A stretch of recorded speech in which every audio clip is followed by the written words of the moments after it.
세미나 발표의 사회를 맡은 이천호 목사입니다. 인사드리겠습니다.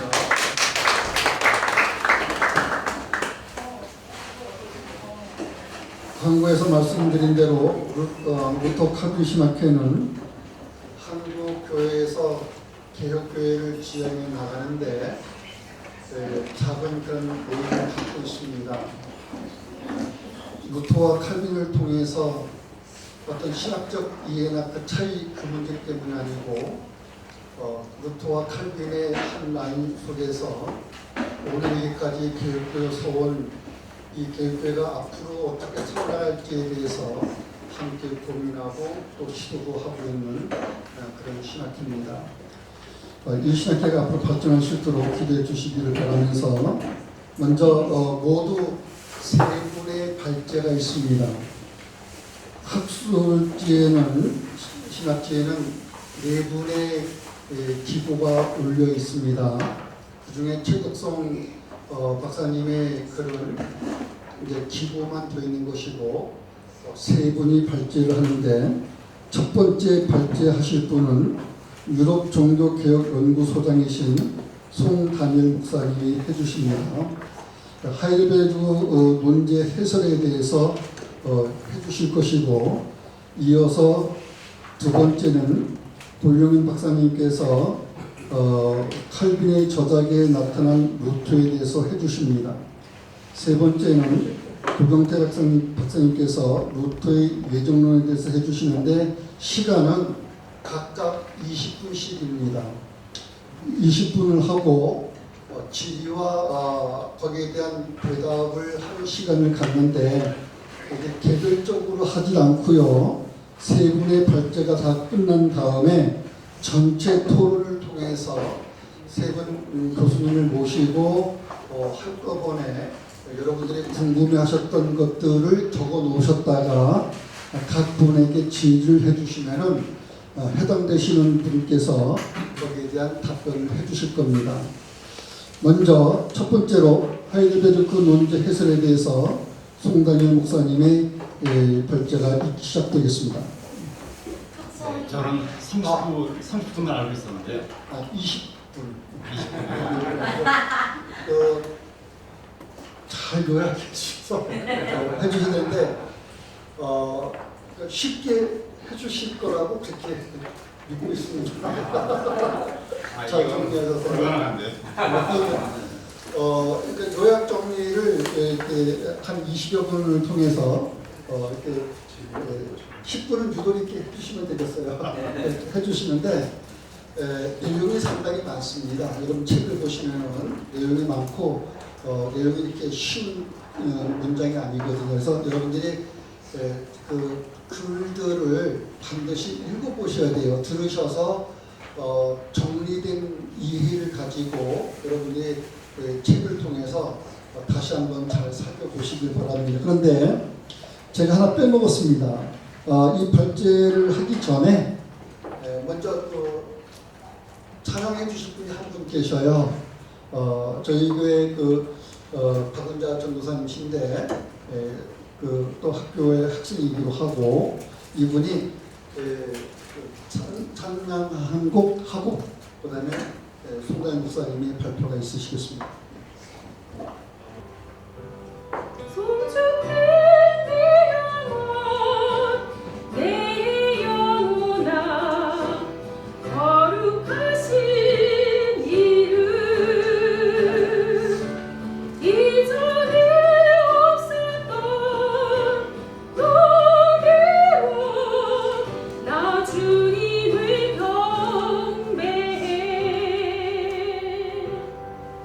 예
시작하겠습니다.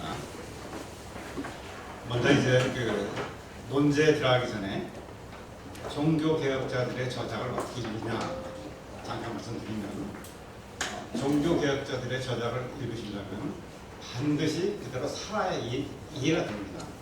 그렇게 안 살면 이해가 전혀 안 돼요. 사실은 성경도 마찬가지잖아요. 그렇죠? 예수님 말씀 그대로 살아야 이해가 되는 거예요. 저는 이해가 됩니다. 그래서 이제 칼빈과 루터의 글은 사실은 경건서적이거든요. 경건서적. 네. 신학적인 서적도 물론 있지만 주로 경건서적입니다. 그래서 그것이 이제 나의 삶과 어떻게 연결이 되는가, 이것을 이제 자기가 만들어서 연결시켜야 돼요. 그래서 살아야 드디어 이해가 됩니다. 그래서 저는 사변으로 하게 되면은 문제가 상당히 심각하게 됩니다. 자, 우리가 이제 지금 시작을 하려고 하는데, 신학은 삶이다. 근데 이걸 항상 염두에 두셔야 이해가 됩니다. 자, 논제의 핵심은 이 20번째 논제 해설에 있는데 제가 한번 읽어드리겠습니다. 그러므로 네, 페이지. 페이지 수는 제가 잘못했습니다. 20번째 문제, 이 페이지 안 보셔도 됩니다.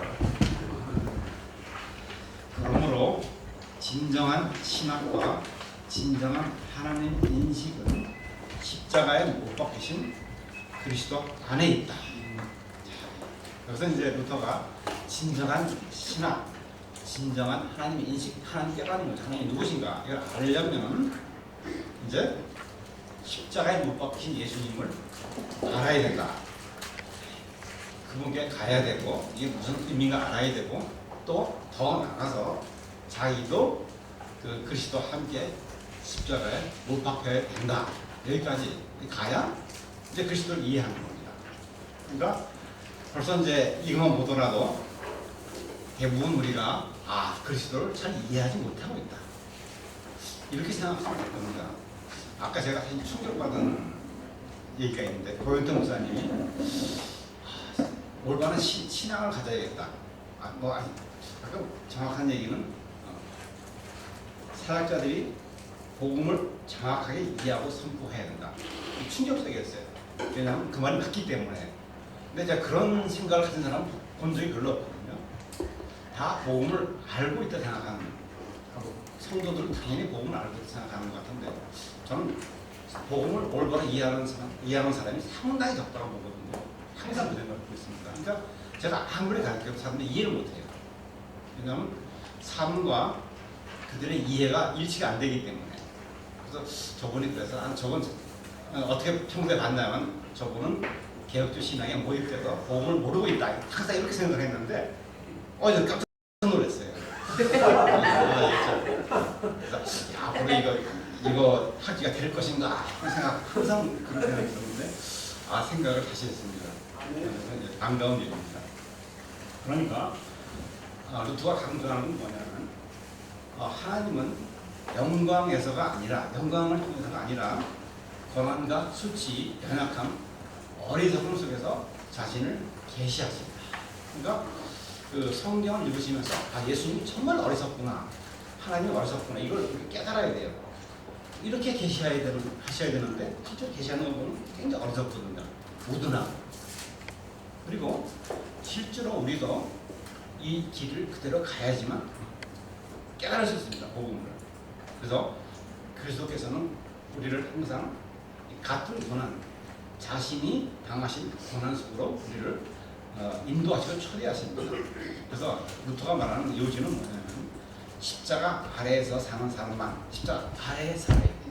그러니까 십자가를 지고 살면서 수치와 연약함 속에서 고통받는 사람만이 이 그리스도를 볼 수 있고 복음이 이해되고, 이것이 믿음 안에서 사는 것이며, 이것이 종교개혁적인 치유의 가르침입니다. 치유의 가르침을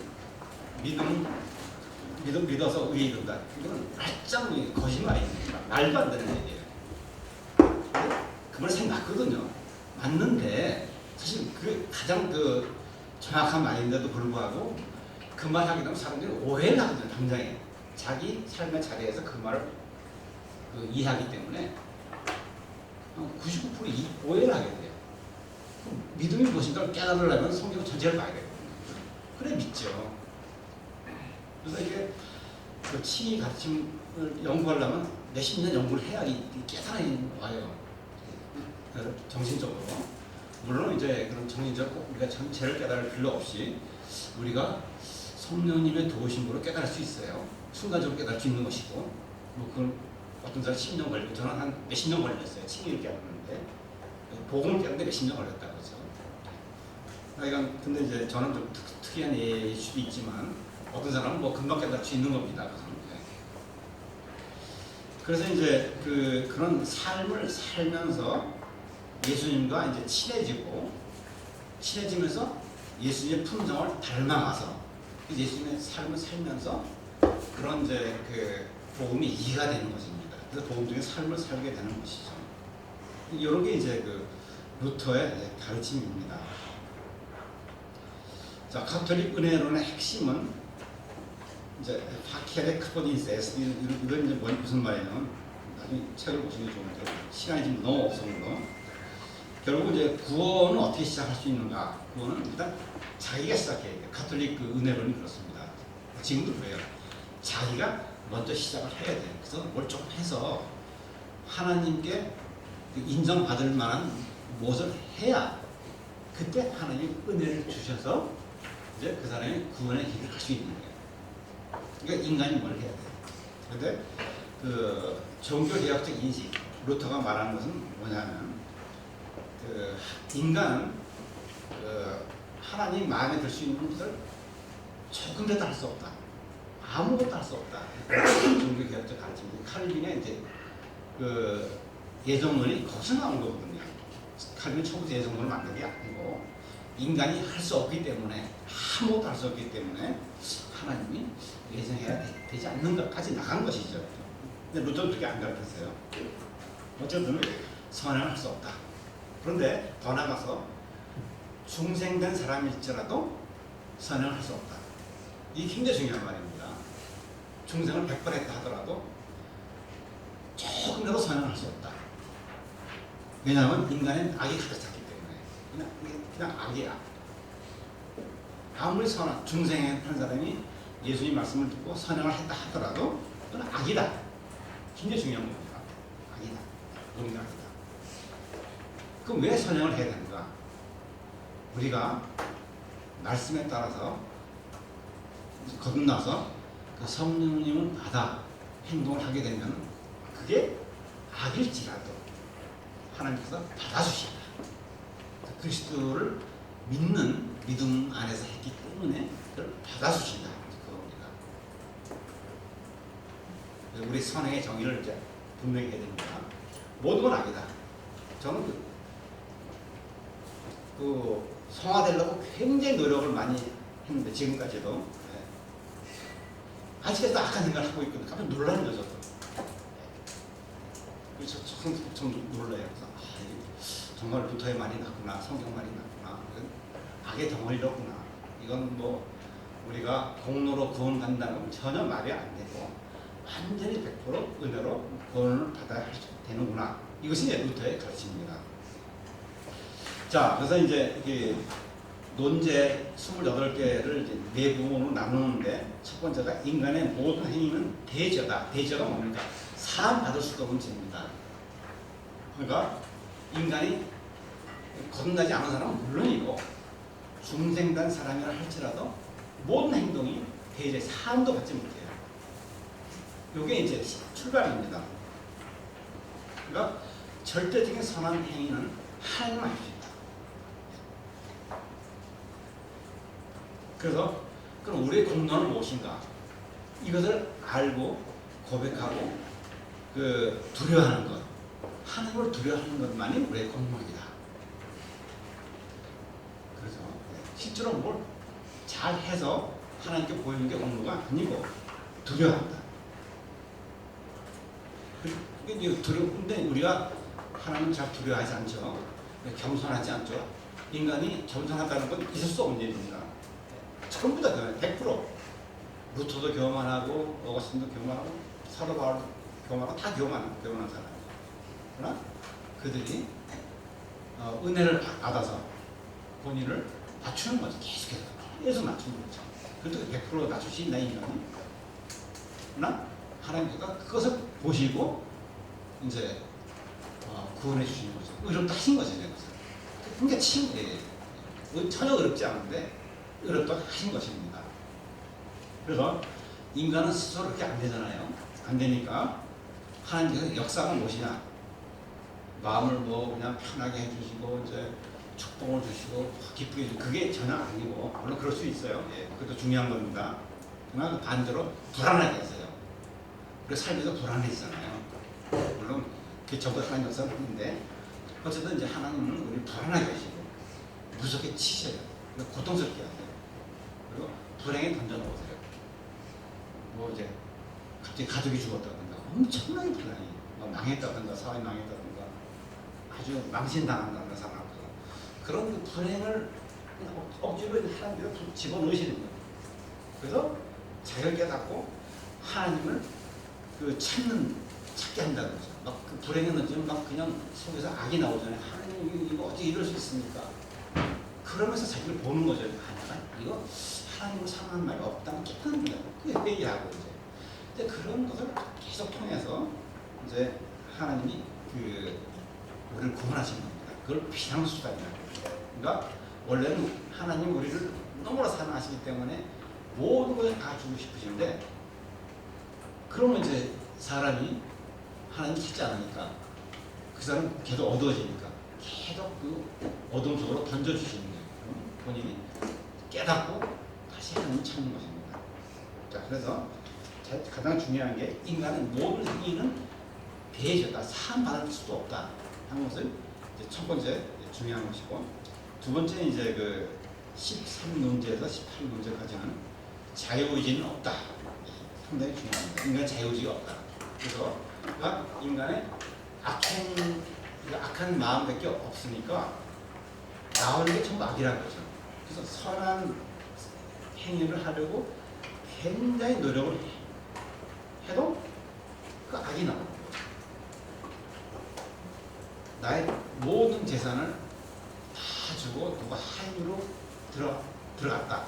그 사람 일생 내가 섬기겠다. 그럼 내가 그 사람을 사랑하는가? 그것도 악이라는 거야. 여기는 악이 있다. 선이 아니다. 이게 그때 가르칩니다. 그래서 누구든지 자기를 자랑하는 건 있을 수가 없어요. 독일 사람들이 사실은 상당히 겸손하거든요. 신하들 굉장히 겸손해요. 목사들 돈보다도 이제 잘 나가는 목사들도 차들이 다 이렇게 좋은 차들도 아니고 집들도 다니고 그렇게 살아요. 한국과 전혀 다릅니다. 분위기가. 우리 교회는 몇천 명이다. 이런 사람 사양가 있을 수도 없어요. 자랑이잖아요. 왜?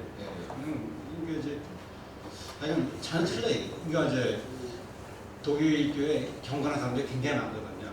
그러니까 이상한 사람이 대부분이고 교인들 대부분 이상해요. 교인도 아니고 사실 국가 교인들 2,500만 명 되는데 교인 등록한 사람이 사실 전혀 교회 관계 없어요. 이렇게만 등록만 됐을 뿐이지. 근데 그 중에 이제 참다운 교회들이 사람들이 꽤 많은데 그 사람들은 그렇게 살아요. 이렇게 말씀대로 삽니다. 그래서 어쨌든 이제 하나님이 하시는 일은 계속 절망하게. 그래서 절망한 사람이 그게 의인이에요. 그래서 하나님을 찾는 사람이. 자, 세 번째 시간이 너무 없어가지고 빨리빨리 해야겠습니다. 자, 세 번째 하나님은 십자가 고난 속에 숨어 계시다. 19논제에서 24논제. 알리스타 맥크라스가 뭐라고 했냐면 루터에게서 하나님에 대한 지식에 참된 자유는 그리스도 십자가이다. 알리스타 맥크라스 이 사람은 상당히 똑똑한 사람입니다. 근데 물론 이제 우리가 100% 그분을 따를 수는 없지만 그런 좋은 말을 합니다.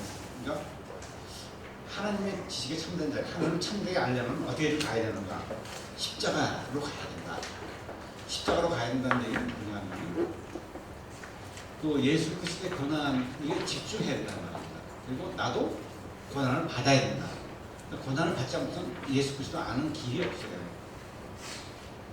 그러니까 여러분 삶에서 굉장히 그 억울한 걸 많이 당해야 되고 수치를 많이 당해야 돼요.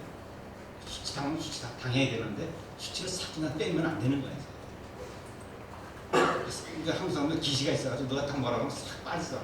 안 되는 거예요. 하나님 나를 망해야지 딱 망해야 되는 거예요. 하던 사람도 딱 하고 딱 끝내야 돼. 거지가 딱 돼야 되는 거예요. 싹 빠져가지고 그래서 그거 안 되는 겁니다.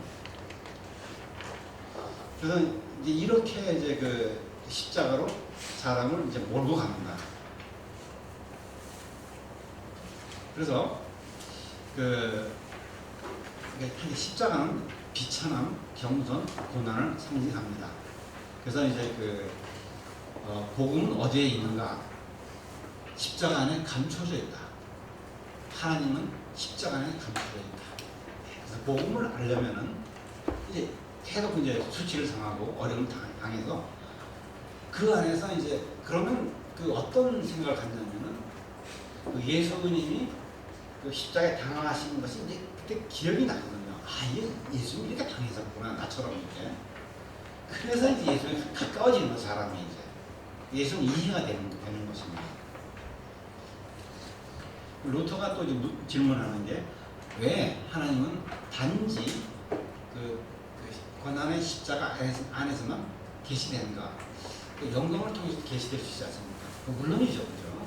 그 자연 속에서 하나님 계시되고 큰 선함, 아름다움 속에 계시되는데 그게 하나님이 그렇게 계시를 안 하신다는 게 아니라 그것을 사람이 붙잡으면 그것은 남용하기 때문에 하나님을 오해할 수 있기 때문에 그렇다는 거죠. 그래서 반드시 십자가를 거쳐야 된다. 네. 그래서 이제 그 실천적인 질문을 하게 되면 왜 우리도 고난당하고 십자가를 지고 살아야 하는가? 이런 실천적인 질문이 있지 않습니까? 하나님이 예수님이 이미 다 지셨어요. 그래서 구원을 완성하셨습니다. 그래서 우리가 믿음으로 구원받고 하나님 자녀가 돼서 굉장히 행복한 삶을 살 수 있는데 아주 즐겁고 그 맞는 말이에요. 절대 틀린 말이 아니에요. 우리는 굉장히 즐거운 삶을 살아야 되는 거죠. 저는 정말 행복하거든요. 저 아내는 아주 행복한데 뭐 다른 이유가 아니고 그 예수님을 만나기 때문에 항상 예수님 만나거든요. 항상 예수님 만나면 그 어마어마한 그 광채와 그 거룩함과 아름다운 그 사랑이 너무나 커가지고 그 다른 것이 다 가려지는 거예요. 그래서 굉장히 행복한데 그것이 이제 한 가지 면이에요. 다른 한편에는 제가 또 죄를 짓거든요. 성격이 상당히 과격해서 원래 타고난 거예요. 그래서 이제 저기 다목사님하고 자주 부딪히는데 싫은 소리 하면 다치면 탁 하거든요. 근데 이제 그거를 죽이는데 저도 이제 한 사람이 이제 좋아졌거든요. 굉장히 부드러워졌는데 원래 굉장히 과격해요. 그래서 그런 이제 그 고난이 저한테도 항상 있는 것이죠. 그럴 때마다 제가 굉장히 큰 죄를 졌다는 걸 깨닫고 회개하고 다시 마음을 정비하고 하는 것이 이제 그런 십자가를 지키는 그런 자기 부인이 계속 있는 것입니다. 그래서 이걸 통해서 그리스도와 하나가 되는 거예요. 고난을 통해서 하나 십자가에 참여하길 원하시기 때문에 그래서 십자가를 져야 되는 겁니다. 그러면 어떤 그 하나님의 큰 은사가 또 은사를 받게 되는 것이죠. 칼빈의 이제 죄 죽인 가르침이 유명하지 않습니까? 모르티피카티오라고. 그러니까 칼빈도 똑같이 가르쳤어요. 여러분 잘 모르시겠지만 칼빈 글을 다 보면은 다른 아저좀 보면은 다 루터 글이에요. 루터 다 가르치는 거예요. 옛날에는 이제 지금이야 이제 이건 루터한테 나온 말이에요. 솔직히 옛날에는 안 썼거든요. 저보다 교부들만 썼거든요. 이건 교부 누구가 얘기하고 있었는데 그래서 루터한테 많이 넣었습니다. 네. 자, 우선 거기까지만 하겠습니다. 그리고 어쨌든 이제 옛 아담을 십자가에 못 박아라. 예? 보통 이제 20일 논제에 있습니다. 옛 아담을 십자가에 못 박아야겠다. 그런데 그거를 우리가 못하잖아요. 못하니까 기도하게 되고 금식도 하게 되고 여러 가지를 우리가 해보는 거예요. 근데 그걸 위해서 오늘 못하면 또 내일도 하고 기도하고 자꾸 옛 아담을 십자가 못 박아야 돼요. 근데 한 번 하게 되면 두 번 할 때도 쉬워지고 근데 죽을 때까지 그걸 해야 됩니다. 그러니까 제가 올해 이제 만 70인데 생각할 때 그 정도 나이 되면은 이제 거룩해지지 않을까. 그렇지 않더라고요. 그게 참 신기한 거예요. 저도 그렇게 이제 고생을 했는데도 그 연약한 생각, 악한 생각, 그 두려운 생각 이런 생각이 이제 들어오는 거예요. 그게 자체가 나쁜 거고 사실은 그 자체가 죄가 아니지만 그런 경우는 탁 쳐내야 되는데 그게 자꾸 들어오는 거죠. 그래서 이게 정말 그 숨을 마감할 때까지 그 옛 아담을 십자가 못 박아야 된다. 그런 생각이 탁 쳐나요. 이런 것을 이제 그 청교도들이 그 경건주의자들이 많이 갖겠어요. 실천적인. 그래서 우리가 청교도를 절대 무시한다고 말이 안 되는 거죠. 신학이 조금 다르다 해서 이제 그 비판을 하면 안 됩니다. 실천적인 면이 굉장히 중요한 거예요. 그러니까 아담 그 칼빈과 루터가 말한 실천적인 면 이런 것을 이제 그들이 상당히 이제 적용을 한 것이죠. 자 마지막으로 이제 25논제에서 28논제 율법과 복음. 자 이거는 이제 시간이 지금 너무 많이 됐기 때문에 다음으로 대강만 얘기하고 별도로 이제 공부를 하려고 합니다. 이게 이제 루터 율법 복음이 가장 중요한 부분 중에 하나입니다.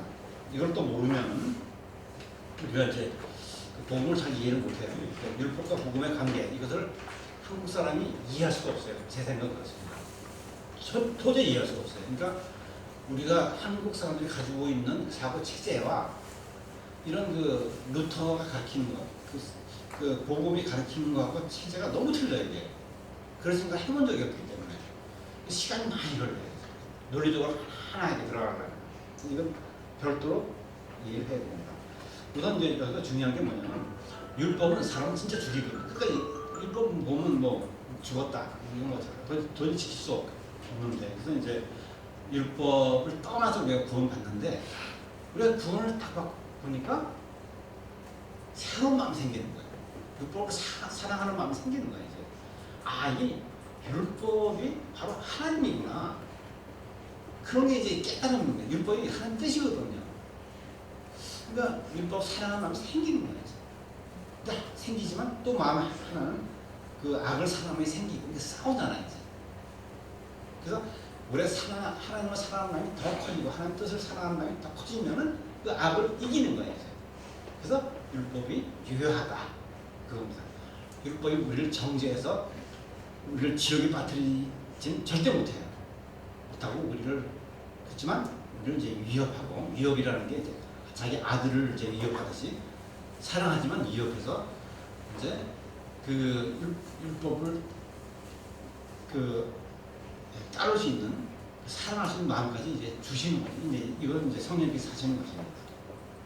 그래서 율법의 중요한 것은 그 하나님의 자기 계시예요. 자기 전계, 계명 이게 전계거든요.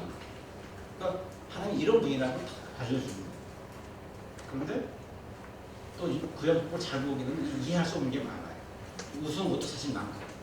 그럼 왜 그러냐? 그것은 하나님의 지극히 높은 뜻이 약화돼서 인간에게 맞추어진 것이다. 라틴어로 이제 아코모다치오라고 하는데 인간에게 맞춰진 거예요. 그러니까 우리는 율법보다 훨씬 더 잘 지켜야 돼요. 율법은 구약 율법은 연약한 인간에게 맞춰졌기 때문에 그보다 훨씬 더. 그러니까 산상수훈에서 예수님이 그래서 해설하셨잖아요. 그걸 지켜야 되는 거죠. 근데 이걸 지켜야 되는데 율법으로 타가면 사람을 더 죽이는 거니까 그러면 안 되고 예수님이 하시는 일은 우리를 유혹하신 분이다. 이건 이제 마틴 루터의 얘기입니다. 유혹하신다. 율법을 유혹하신다. 너무나 이제 그 아름다운 걸 주시는 거예요. 이걸 봐라. 이거 얼마나 아름다워. 근데 우리가 중생이라는 사람은 이걸 보고 이게 너무 아름다우니까 따라해야겠다. 그렇게 사랑하게 되는 거예요. 예수님의 사랑을 보니까 너무 아름다워서 내가 사랑하고 예수님 거룩하신 걸 보니까 너무 아름다워 내가 거룩하게 되려고 하는 거. 이게 이제 우리들이 이제 율법을 지킨다는 겁니다. 몽둥이 들고 뭐 율법을 지켜라. 이게 절대 안 되고 교회에서 율법을 막 만들어가지고 이거 지켜야 됩니다. 이게 아니라 그죠. 그래서 오해하시면 안 됩니다. 율법은 중요한데 율법적으로 지키는 게 아니다. 그런 율법을 지켜야 된다. 이것은 이제 율법과 복음 관계에서 다음에 한 번 더 연구를 하겠습니다. 감사합니다.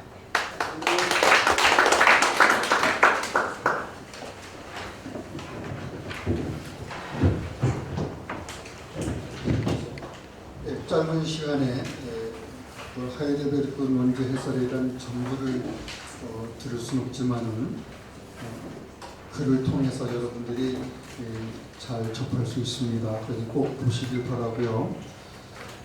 20분씩에 대해서 제가 한번 얘기했었어요. 20분 너무 짧지 않습니까? 했었는데 다른 신학회들도 다 20분씩 발제합니다. 그래서 제가 더 아무 소리 못했습니다. 20분을 통해서 잘 요약 정리돼서 여러분들에게 잘 소개가 될 거라고 봐집니다. 이제 두 번째로 칼빈의 저작에 나타난 루터에 대해서 보려는 교수님이 발제해 주시겠습니다. 저는 부천 대역 성경에서 조리 시작을 가르치고 있는 교육입니다. 사실 이제 원둔이 형사인데 어떻게 이제 꾸겨 나와가지고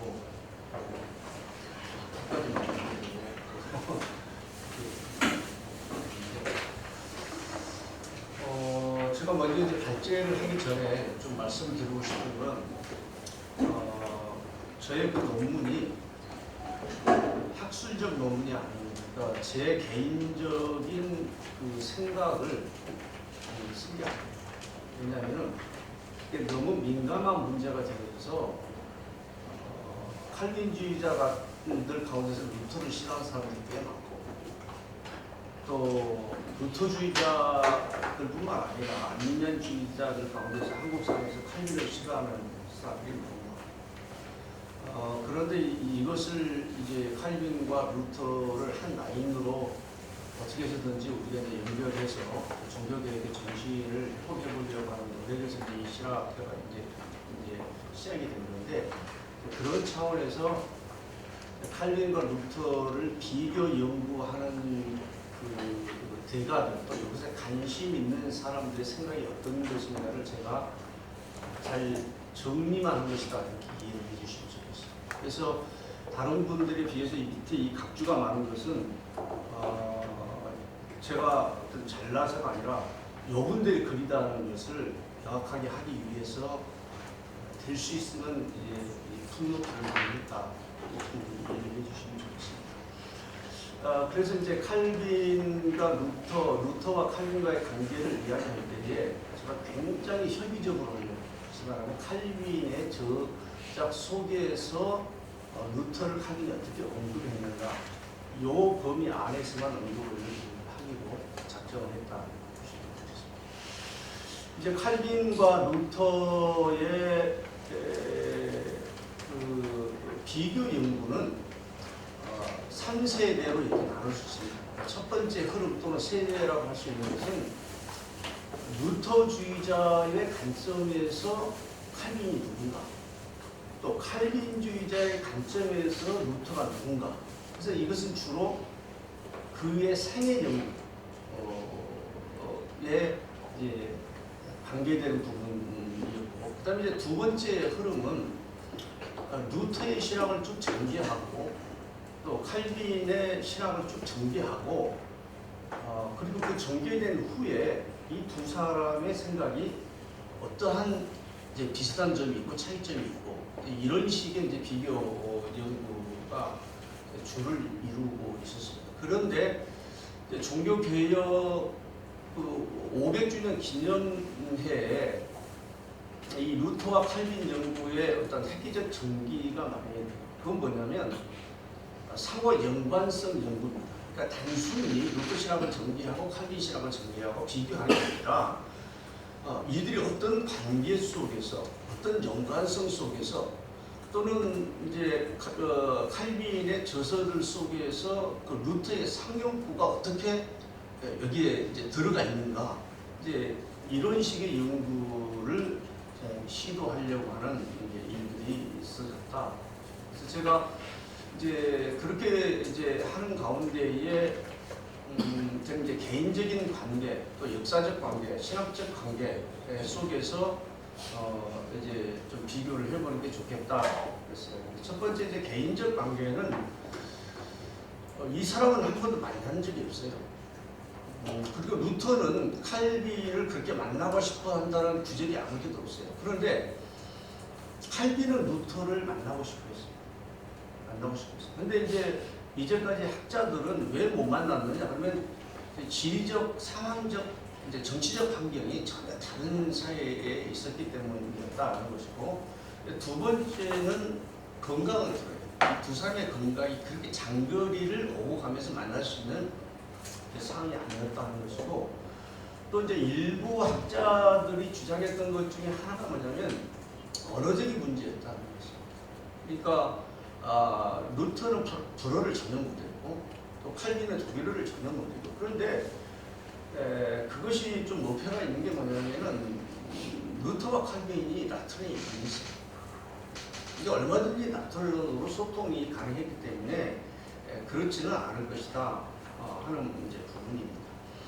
그런데 이제 칼빈이 루터를 어떻게 알았냐 하는 부분이에요. 근데 칼빈이 이제 제네바에서 이제 시의회로부터 쫓겨나서 이제 스트라스부르크로 가서 부서와 그때에 그 독일에서 세미나를 여러 번 해요, 칼빈이.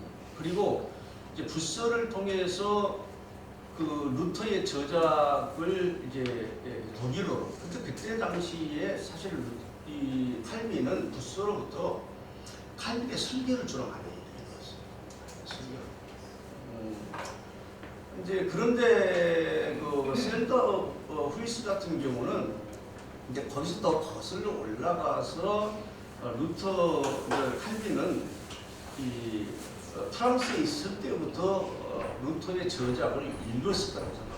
근데 제가 이제 그 셀더 후이스의 책들을 읽으면서 가끔 논리가 건너뛰어요. 그리고 이제 그 이야기를 하는데 구체적인 예시를 못 드는 경우들이 있어요. 그래서 그건 조금 이제 약점이라는 생각을 하는데 이제 분명한 이야기를 해요. 칼빈이 프랑스에 있을 때부터 루터의 저작을 접했다. 이런데 근거가 없어요. 밑에 각주도 없고 또 구체적인 어떤 이제 예를 든 것도 없고 이래요. 근데 반면에 루터는 거의 이제 루터의 말년에 가서 칼빈의 성만찬 소고라고 하는 이 소논문을 읽었다고 직접 언급을 해요. 그러니까 그거 외에는 이제 루터가 칼빈을 어떤 학문적으로 글로 접한 것이 없지 않느냐 이런 생각을 하게 됩니다. 근데 이제 칼빈의 역사적 관계에서 칼빈은 많은 서신에서 루터를 매우 칭찬해요. 그러니까 그 사설레토스에게 보내는 그 답변서 서신에서는 이 루터를 비롯한 종교 개혁자들의 개혁 운동이 그 인간적인 욕망에서 나온 것이 아니냐 이렇게 이야기를 하고, 이제 파벨에게 보낸 편지에서는 루터가 찌빙글리에 비해서 얼마나 능가한 사람인지를 당신들이 깨달아 알게 될 것이다 이런 이야기를 해요. 그다음에 이제 이 피키우스의 반박하는 자유의지에 관한 논문에서는 이 루터를 그리스도의 탁월한 사도요 복음의 순수함을 회복하기 위해서 이 시대에 가장 열심히 일한 사역자다 이렇게 칭찬을 하고, 웨스트팔에게 보내는 마지막 경고라고 하는 서신에서도 하나님으로부터 구해받은 훌륭한 재능을 가진 자다 이렇게. 그리고 이제 종교 개혁의 필요성이라는 이 소논문에서는 이제 이 칼빈을 이제 루터를 이제 구원의 길로 우리를 인도한 학부를 듣는 자다 하는 것이고, 이제 예배와 이제 구원에 있어서 중요한 교리, 그러니까 로마 캐토릭 교리죠. 교황주의자들의 교리를 무용지물화 시킨 이제 인물이다, 이렇게 이제 이야기를 합니다. 여러 가지로 이제 많은 출판물을 통해서 이제 이 칼빈은 루터를 이제 자기의 그 영적인 아버지라고 이제 이렇게 표현을 하고, 그리고 이제 나중에 이제 주일에게 보내는 그 목회자들에게 보내는 서신에서는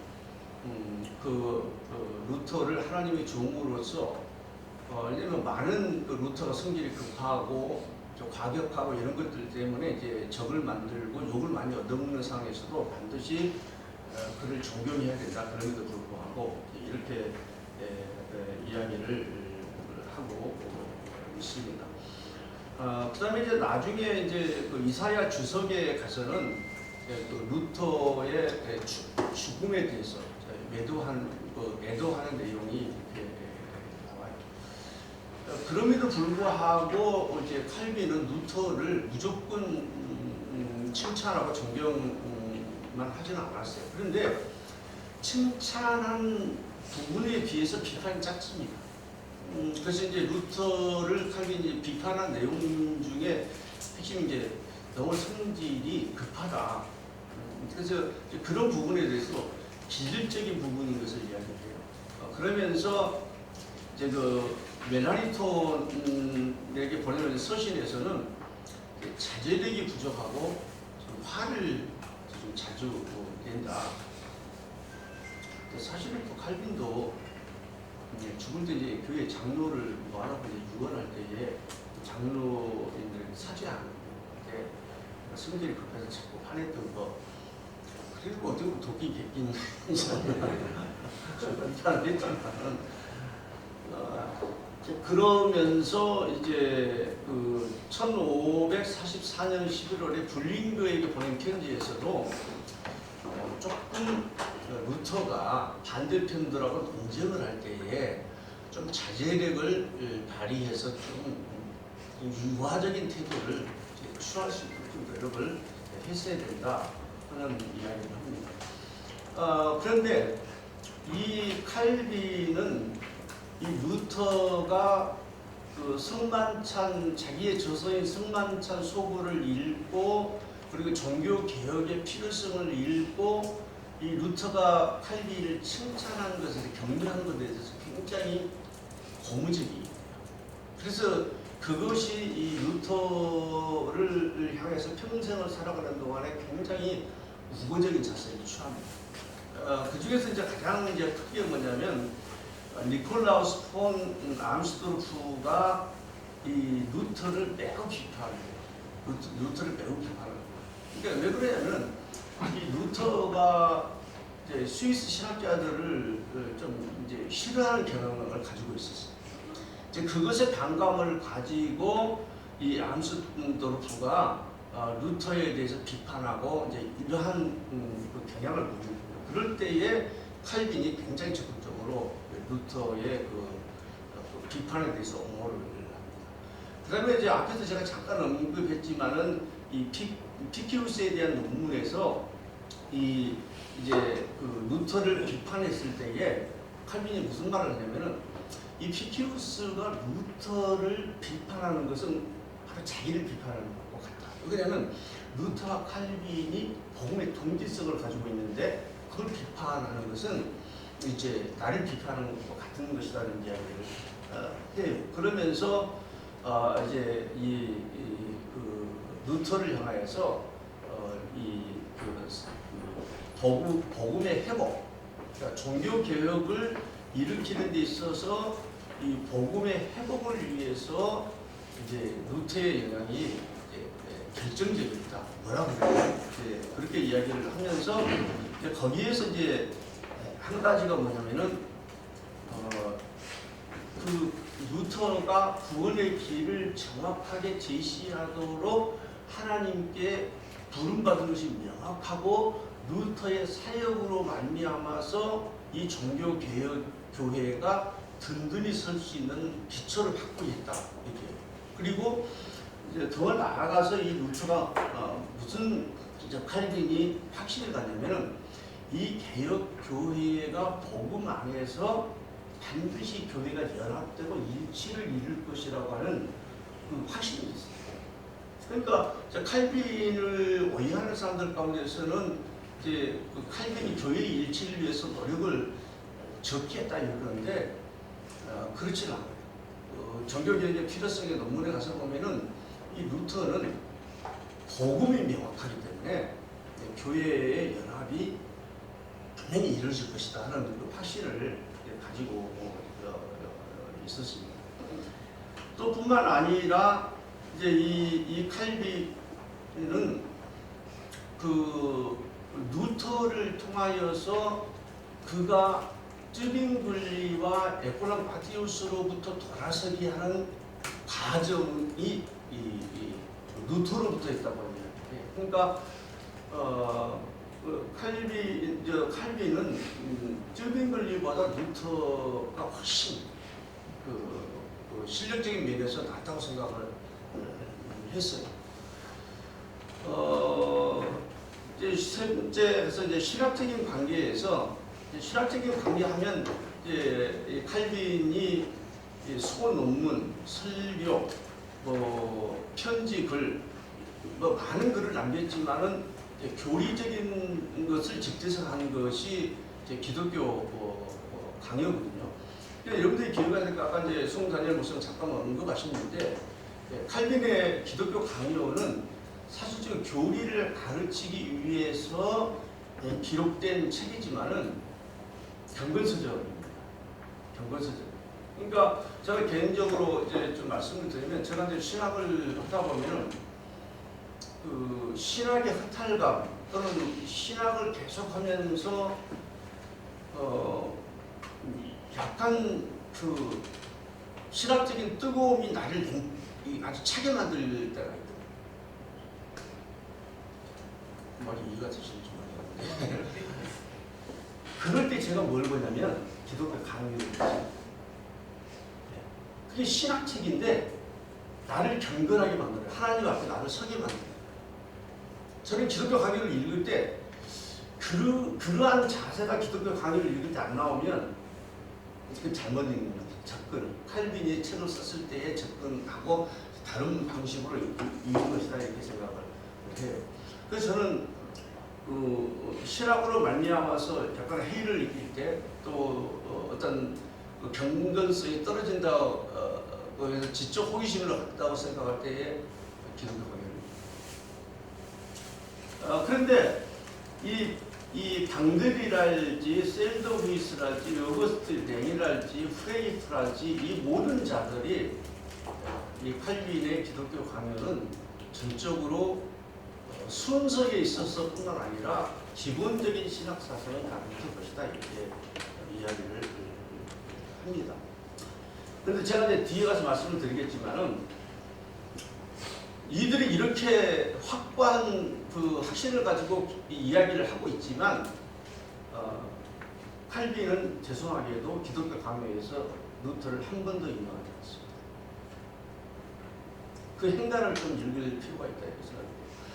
근데 창세기 주석에 가서 그러니까 이제 칼빈이 루터를 제일 많이 비방한 것이 뭐냐면 주석입니다. 주석.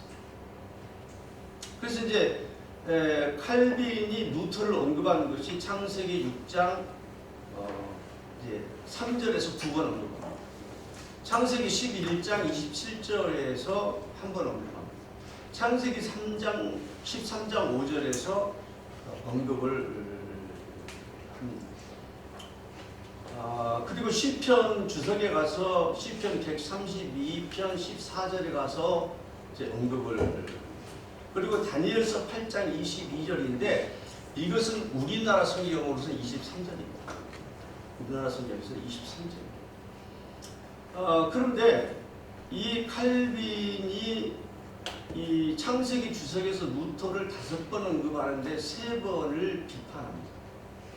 그 창세기에서 이 루터를 비판한 내용이 뭐냐면 루터가 성경을 해석하는데 약간 공상적인 측면입니다. 공상적인 측면입니다.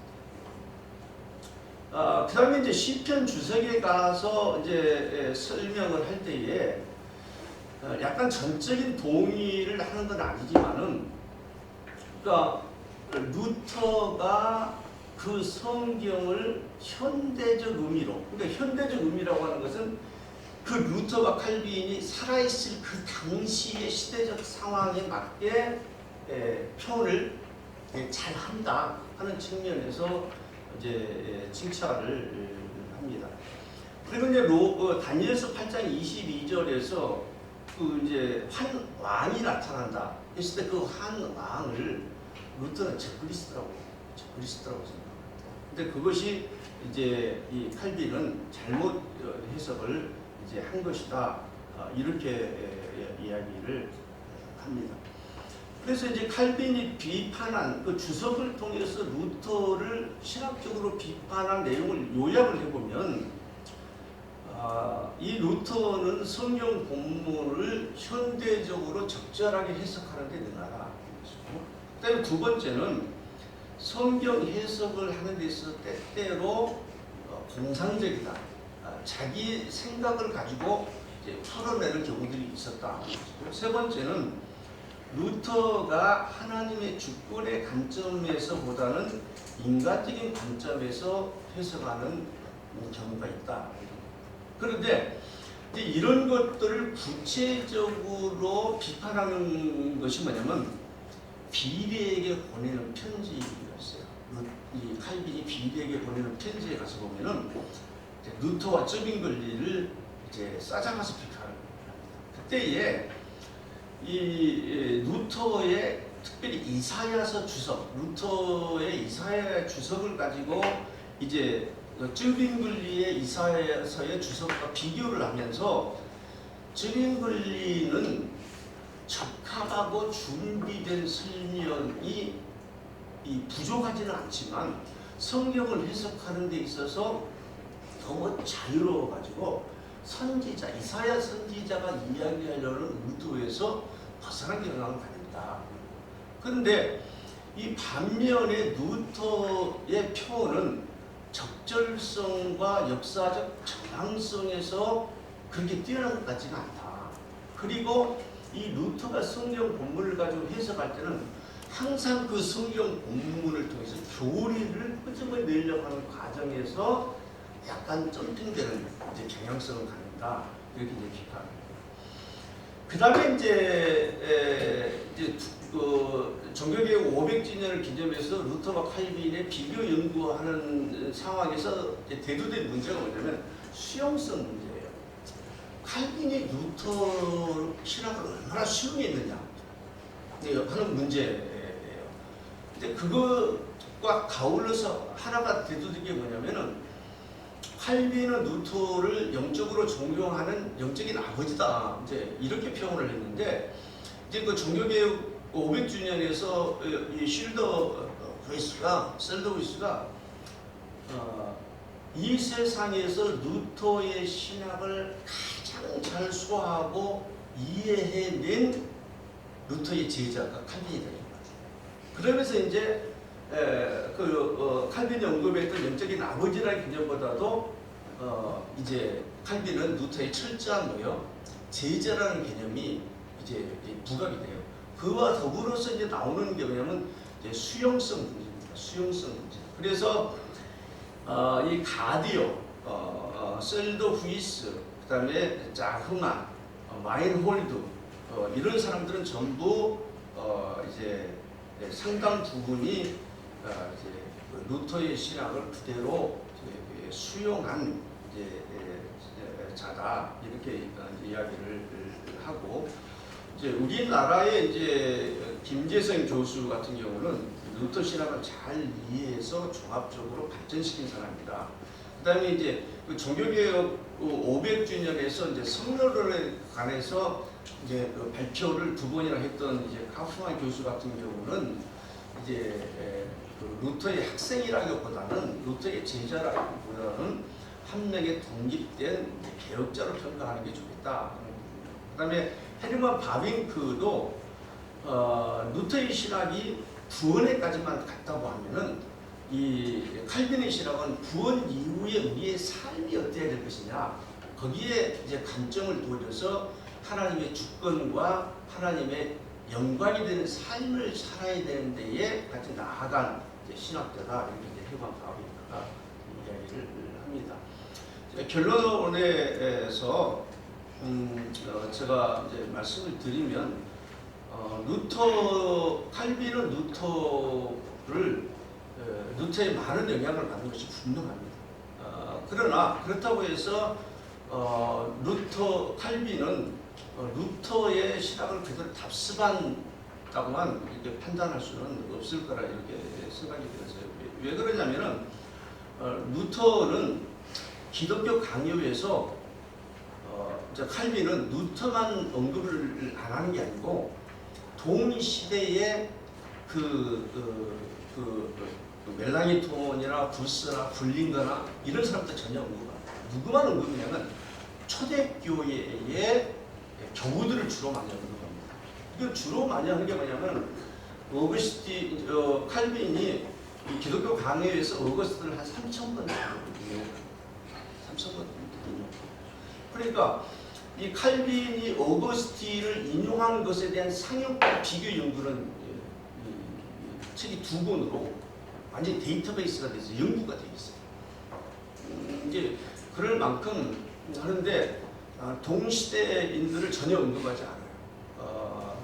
이제 그런 것이 하나 있고 또 한 가지는 칼빈이 상당히 자기 신학의 멘토라고 직접 언급하고 하는 사람이 부스입니다. 부스. 그리고 멜랑이톤을 멜랑이톤과 불린거를 상당히 존경하는 그런 표현들이 있어요. 이제 그런 입장에서 봤을 때에 루터를 굉장히 잘 이해한 신학자인 건 분명하지만 그대로 답습했다고 보기에는 제가 봤을 때 좀 어려움이 있지 않을까 하는 생각이 듭니다. 왜 그러냐면은 칼빈이 루터에 대한 이야기를 하면서 자기는 루터에 대해서 자신의 자유, 내 신앙을 세우려고 하는 데 있어서 그 기조를 잃지 않았다고 하는 이야기를 해요. 거기 맨 마지막에 보면은 후이스의 리베룸 나는 내 스스로의 자유를 지키기 위해서 힘을 썼다. 그런데 제가 이제 이 글을 마치면서 이야기를 하고 싶은 게 뭐냐면은 지금 이제 칼빈 이제 종교개혁 500주년을 기념하면서 루터와 칼빈의 비교 연구가 이제 대두되기 시작했다 했잖아요. 그렇게 되면서 루터와 칼빈의 사상이 차이가 없다는 것이 보편화된 기록이에요. 그런데 그 이후로 이제 발전한 것이 이제 칼빈 신학교 역사 교수가 중심으로 되어져서 이제 새롭게 이제 등장한 이제 개혁파 정통주의 이것이 대두가 되면서 이제 그 이전에 그 학파가 형성되기 전까지 기조는 뭐냐면은 칼빈과 개혁파 정통주의는 신학이 다르다고 생각했어요. 그런데 이제 그 학파가 형성이 되면서 이 개혁파 정통주의가 중세의 스콜라 신학의 신학 방법론만 도입했을 뿐이지 사상에 있어서는 뭐예요? 이제 칼빈과 개혁파 정통주의가 이제 하나도 신학적인 차이가 없다 이렇게 이제 그것이 이제 거의 이제 대세가 되어 있어요. 그러니까 지금 현재 세계적인 신학의 기조는 루터와 칼빈과 개혁파 뭐예요? 정통주의 신학이 완전히 일치된다. 이 흐름으로 이제 가고 있는 부분을 우리는 이제 한 5년, 10년, 20년으로서 이것이 정확한 해석이냐에 대한 제가 봤을 때는 이제 노력이 이루어져야 된다 생각합니다. 그러니까 여기에 이제 뭐예요? 이제 그 등을 타고 노멀 캐토릭에서 이제 이 방향으로 가는 것입니다. 우리의 신학도 루터와 하나 차이가 뭐예요? 없다로 이제 로마 캐토릭에서는 시도를 굉장히 활발하게 이제 하고 있는 이제 추세로 가고 있다 이런 것입니다. 여기까지 해서 마치겠습니다.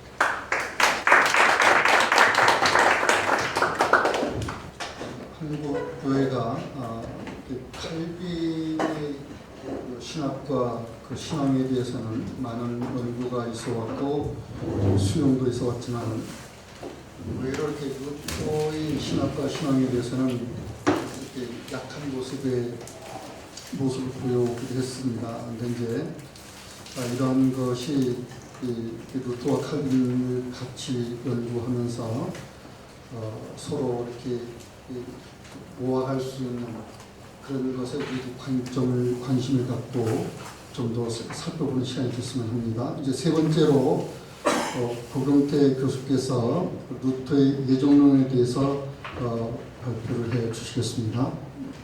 반갑습니다. 고경태입니다. 과영임 박사님께서 하신 말씀을 들으니까 또 우리 팀들의 특성이 하나 생각이 납니다. 레토릭입니다. 근데 레토리들을 송단일 목사님이 끌어내서 지금 여기에 모여 있다고 생각합니다. 우리들이 모이면 특징이 있는데 이야기를 안 해요.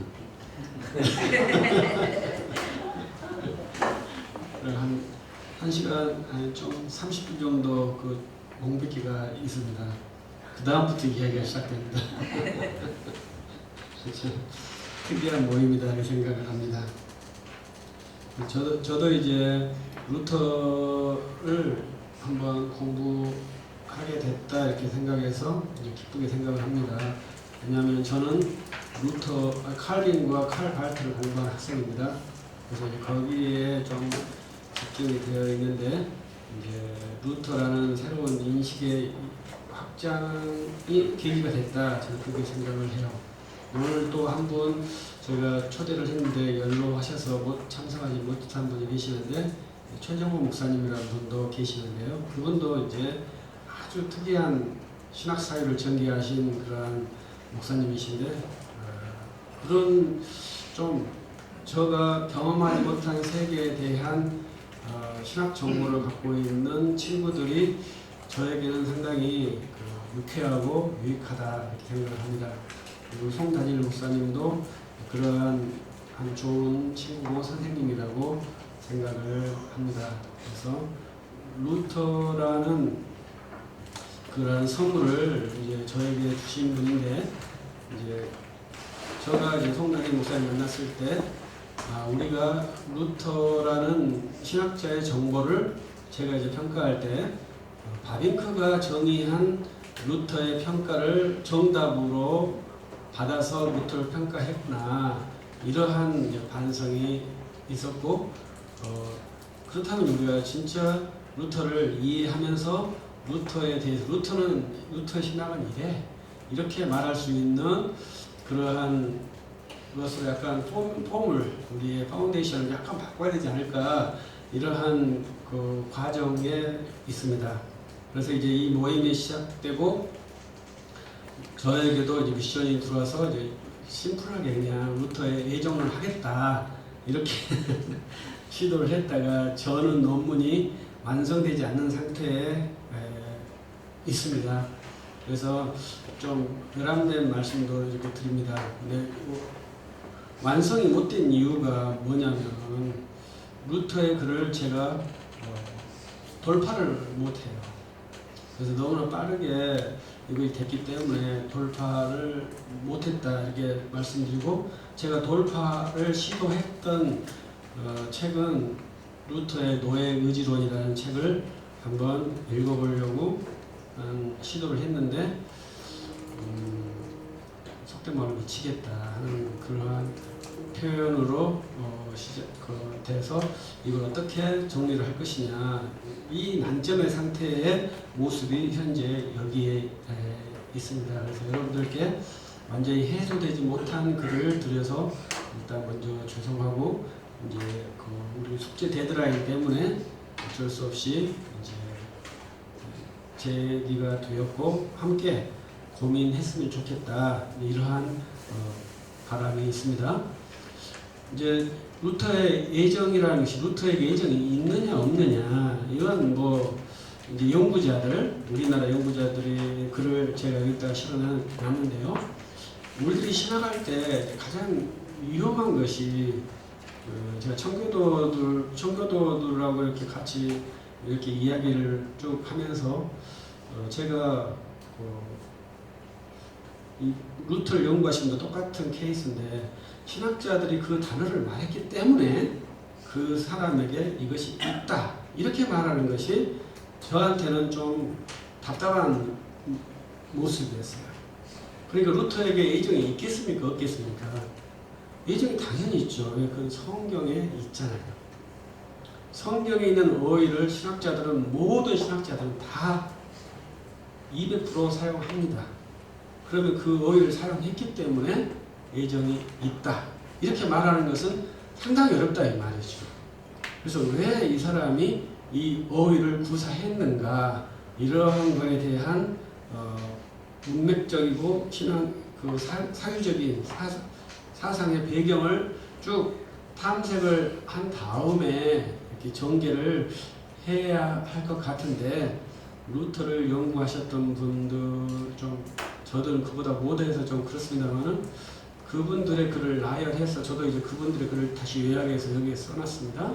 그래서 그렇게 글을 쓰지 않았는가 저는 그래서 이제 그분들의 글을 좀 깊게 연구가 된 줄 알고 쉽게 들어갔다가 남초에 막혀가지고 지금 이 현재 답보 상태에 있고 그래서 제가 노예 의지론을 한번 읽어서 해소를 해보겠다 했는데 해소가 안 된 상태입니다. 그래서 이제 루터에게 노예 의지론이 아니 지금 예정론 있느냐? 그것은 있죠. 없을 수가 없죠. 그런데 그러면 루터가 어떻게 예정론을 구사했느냐 이거에 대해서 말씀을 드려야 되는데 저로서는 아직 정확한 답은 찾지 못했다 이렇게 말씀드리고 싶고 이제 송 다니엘 목사의 말 들어보면 루터는 그 예정론에 대한 표현을 자제했다. 약간 위험하다고 생각했다. 이런 식의 저는 말을 들려요. 그래서 근데 칼빈은 그러면 왜 예정론에서 이중 예정론까지 사유를 정리했느냐 이러한 거에 있어서 루터와 칼빈의 차이가 있다. 이렇게 추론할 수 있겠죠. 그러면 이제 칼빈은 왜 했느냐, 루터는 왜 안 했느냐 이렇게 볼 수 있는데 칼빈은 그 신학 사유, 저는 이신칭의를 믿는 사람인데 이신칭의의 신학 사유의 귀결점은 저는 예정론에 있다고 생각을 합니다.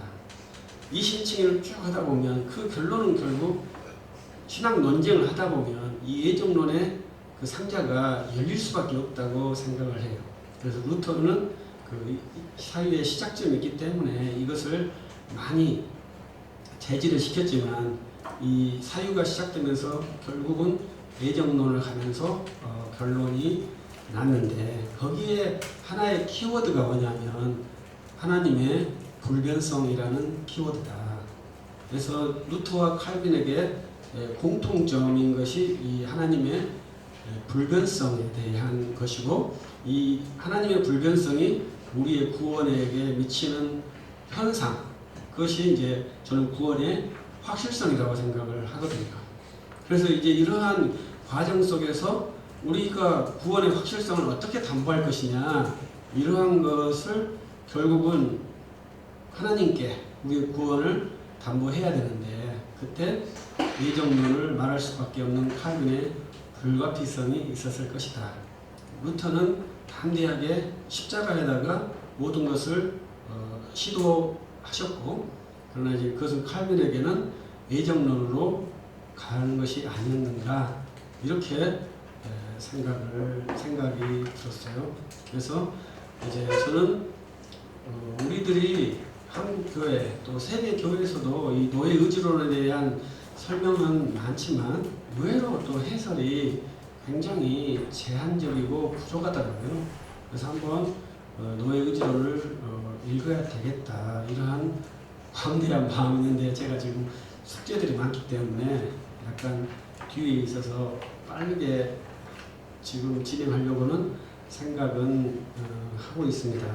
그래서 루터는 이 예정론에 대해서는 굉장히 적극적으로 사용하지 않았고, 또 이제 저는 그 칼 발트를 공부하기 때문에 이제 삼위일체 같은 것도 관심이 많아요. 근데 루터에게는 삼위일체가 조금 독특하더라고요. 그것도 이제 약간 이제 신이해이기 때문에 삼위일체에 대해서 송다임 목사님이 좀 물어봐야 됩니다. 그러한 것이 있고, 거기에 이제 하나가 이제 데우스 아스콘티우스라는 숨어 계신 하나님, 이 개념이 이제 예정론에 등장하는 거예요. 그래서 이런 것을 우리들이 어떻게 왜 루터가 그 말을 사용했는가, 그것을 이제 칼 발트가 저는 이용했다고 생각을 하거든요. 근데 칼빈은 또 그 말을 사용하지 않고, 칼빈은 삼위일체라는 말을 정확히 사용한 사역자죠. 그래서 루터의 신이해가 그렇게 쉽지는 않다고 생각을 해요. 오히려 루터에게는 이 삼위일체라는 단어가 많이 나오지 않지 않느냐, 이러한 이제 또 제가 노예의지를 이렇게 다 못 봤기 때문에 그러한 이제 의문이 들었어요. 그러면 왜 루터는 삼위일체라는 단어를 많이 사용하지 않았을까? 칼빈은 명시적으로 삼위일체를 사용하면서 그것을 해소시키고 설명하고 교회의 신앙이 삼위일체라고 제시를 하고 있는데, 루터는 희한하게 그 말을 안 쓰고 숨어 계신 하나님이라는 단어를 구사한다는 것이죠. 그리고 그 숨어 계신 하나님과 십자가를 강조한다는 거죠. 저는 이제 그런 거에서 의문점을 품고 있는 상태입니다. 제가 그것을 해소시키지는 못한 상태. 그래서 제가 의문점을 품고 있는 것을 말씀드리는 그러한 약간 부족한 학생으로서 여러분들에게 말씀을 드리고 있습니다. 그래서 루터에게 예정이라고 하는 것은 참 특이한 현상이다 이렇게 생각하고, 제가 말씀드렸듯이 이 루터의 사유를 따라가려면 상당히 독특하다, 이러한 생각 많이 들고 있어요. 그래서 이 사람의 사유를 우리가 어떻게 한번 이렇게 사유의 트랙을 한번 따라가 볼까. 그 레이스에 들어가 보려고 몸만 지금 풀고 있고 그 사유의 트랙에 지금 못 들어간 상태다. 이렇게 좀 성문스러운 말씀을 하면서 마치도록 하겠습니다.